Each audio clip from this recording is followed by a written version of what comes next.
Hey everyone, I just wanted to thank everybody for coming out and enjoying all the stuff we did with WP Radio Live. With WP Radio, I really appreciate everybody listening, and as well as all of the events that the OIAA put on this year. It was a great season. I'm looking forward to a fantastic season with our new president, Leanne Hartman, for 2019 2020. Stay tuned for an update on those events. They are coming shortly. But with respect to this year, I really appreciate everybody coming out. Even my Thousand Islands chapter was my last year as president.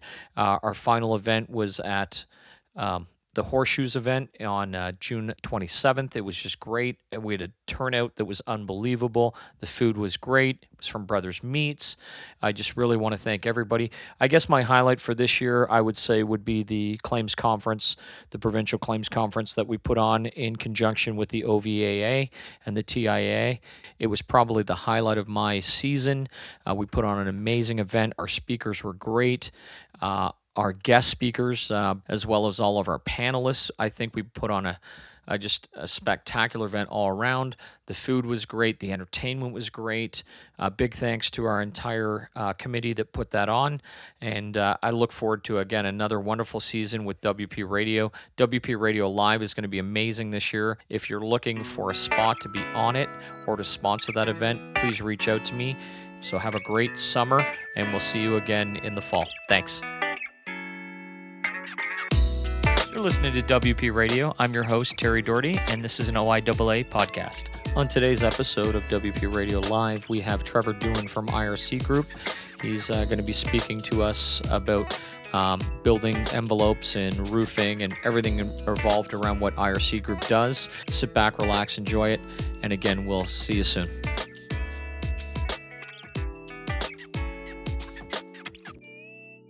All right, it's Terry Doherty. We're live here at the Claims Conference and from WP Radio Live, and I have Trevor from IRC Building Sciences. Thanks very much, Terry. Trevor, tell me about IRC. What do you guys do? So IRC Building Sciences is a multidisciplinary engineering firm, civil engineering firm. We specialize in the restoration and the sustainable improvement of buildings.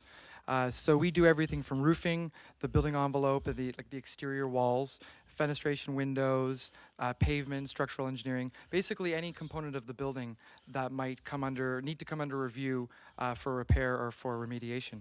Okay. So when we talk about the building envelope, we're talking interior and exterior, or just exterior? Typically, we're looking at the exterior envelope of the building. So, and that can include the roof. So anything that keeps the weather out and keeps the climate control in. We do also specialize in interior spaces, but there's typically a different approach. In the terms of insurance, interior spaces would be more related to, let's say, floods or fire, whereas the exterior envelope would be more related to leaks or the penetration of weather events. Or wind. Exactly, Wind damage. exactly. Okay, so we had the recent cat storm here in Ottawa. I know we're not in Ottawa now, but talking about Ottawa because that's where I actually met one of your colleagues. And so you guys must have been really busy with that. Yeah, absolutely. We actually had to bring in staff from our Quebec office to help satisfy the needs of that particular weather event. But that's a great example of where IRC likes to come in and help. Because of our background and experience with engineering buildings, we really know what to look for when a building fails. And so in cases of insurance claims, we go out, we'll do a full building condition assessment, which is like a report card on the health of the building, and identify through pictures where the building needs to be repaired or replaced. So what type of equipment would you use? Would you use drones to Yep. get you up above so you can actually see a proper viewing of the roof? I mean, I remember when we used to go up on the roofs, but we don't seem to do that anymore. We seem to deploy drones to do it for us. Yeah, no longer are we using the cherry picker. Now we're setting the robots up in our place. Yeah, so drones are something we would use a lot in specialty roofs. Let's say it's a cathedral with a slate roof where you actually can't get boots on that roof. A drone would come in really handy there to find out where the water penetrations happened. One of our most common tools to use is a thermographic scanner or thermographic cameras, which allow us to see any moisture that's accumulated in the building, any temperature differentials. So heat loss? Heat loss, exactly. A lot of times, not necessarily for our insurance work, we're going out to evaluate, like I say, a new building. So we'll do a performance audit, and we'll see, oh, did the contractor forget to put insulation behind these important walls? Or, is there a place where the intersections between the roof and the walls are actually leaking or are letting air in and out? Yeah, I once had a claim for a general contractor, and it was a brand new custom built home, and part of it was a heat loss report. And it was unbelievable to see the spaces where insulation had been and insulation were not. And even within the same wall cavity on the same wall span, it'd be great. They had great insulation, 2/3 of the way down, and then 1/3 there was barely any insulation. You could just totally see the difference in the thermal picture. It's almost like color, like paint by numbers. You can see such a clear representation of where the building is failing or where the building is not living up to its expectations. One of the things we've noticed with the popularity of spray foam insulation, the problem with spray foam is that it really does a great job at the beginning, filling up those cavities and getting you a nice insulation, but spray foam shrinks over time. And so then after a while, you do have these gaps in the insulation and gaps between the insulation and the walls where, weather penetration can happen. And do you ever work on EFIS or EFIS? Absolutely. EFIS is very, very, very popular for us in the work that we do because it's a great material to use when expanding the capabilities of the building envelope. So a lot of times we'll take an old masonry building, let's say brick or concrete, and the client will want to improve the energy efficiency or the performance of the envelope. So we'll add exterior insulation on top of the original masonry cladding, and then add an EFIS wall system on top of that to give it a nice finished look. So it's just the facade. It's just a facade, exactly. Do you ever recommend EFIS as being the original exterior of a building? Well, to be honest with you, Terry, we don't do a lot of design of new construction. Okay. Unfortunately, and I don't want to, say anything out of turn here, but a lot of times with residential buildings, new construction projects are done as affordably as possible. And so that's actually what keeps us in business. 5 years later, those buildings are now starting to show their age prematurely, Yeah. and they need some remediation work to bring the performance expectations up to where they should be. So unfortunately, we don't get a chance to design a lot of new residential construction. Commercial buildings are the opposite, though. Commercial buildings are typically built and owned by property managers and owners who want to hold on to that building for a long time. So they're willing more often to make the investment at the beginning for a building that will last 30, 40 years or more. Yeah, I find it interesting. I don't find any EFIS being used anywhere else except Eastern Ontario.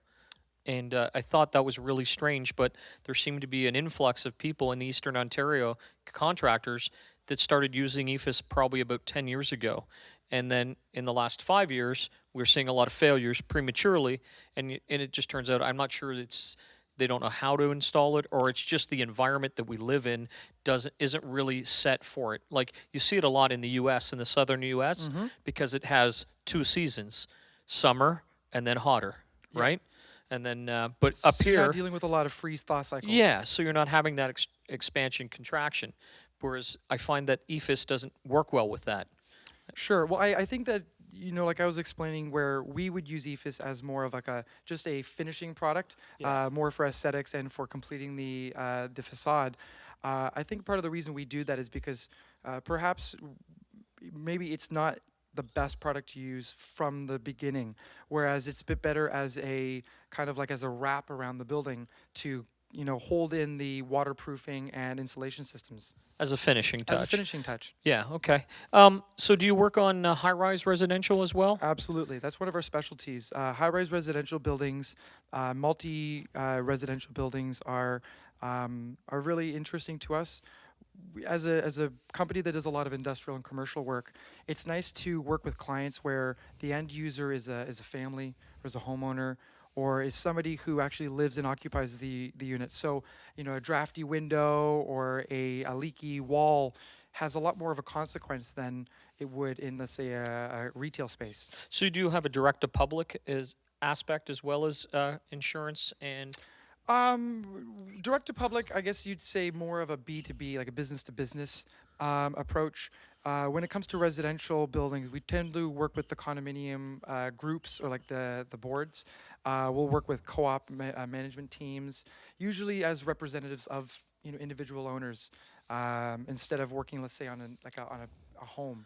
But in insurance, just to bring that back into the discussion, we would work with an individual homeowner as a representative of them for through their insurer.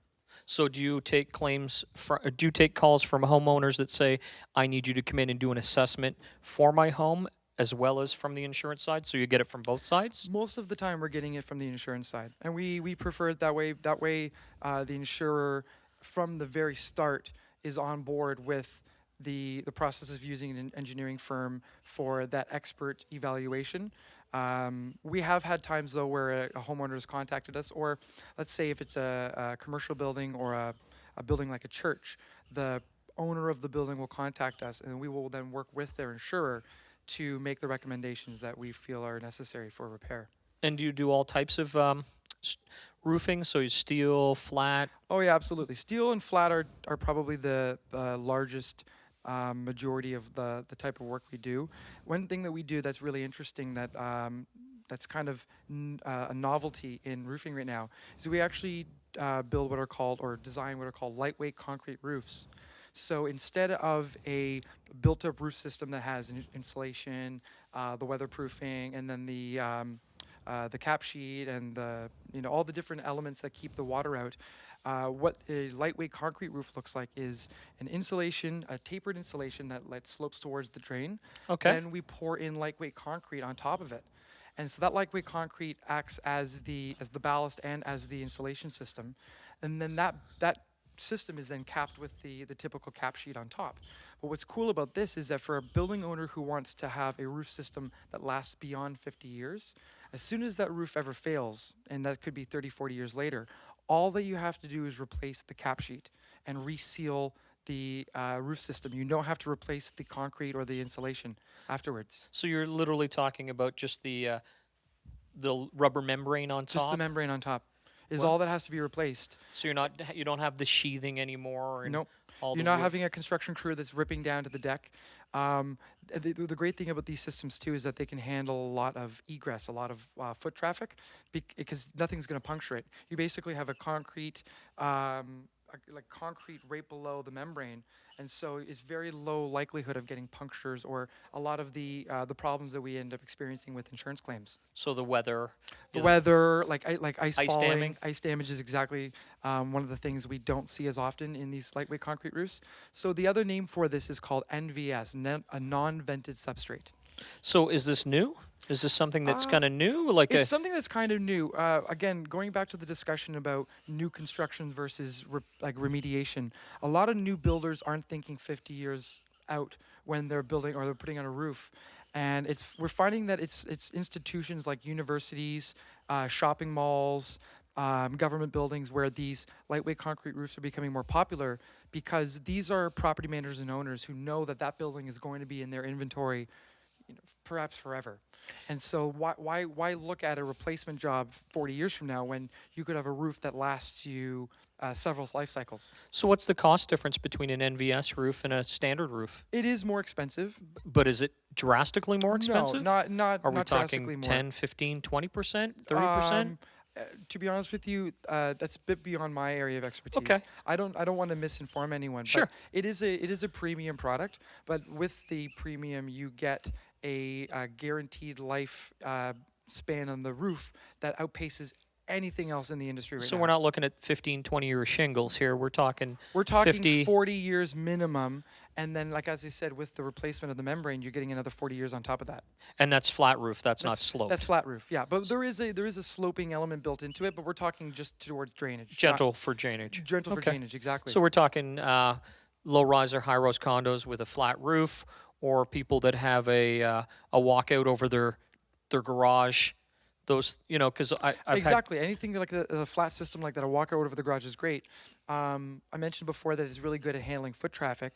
So this would be great for creating what you'd know as like a plaza deck, where you actually want to have people, standing outside on top of these roof systems. wow, and what's the support structure that has to hold that? Is it anything different than what it is now? No, that's what's one of the most wonderful things about this, and this is where a lot of people are rather surprised. When I say it's a lightweight concrete, it is actually very lightweight.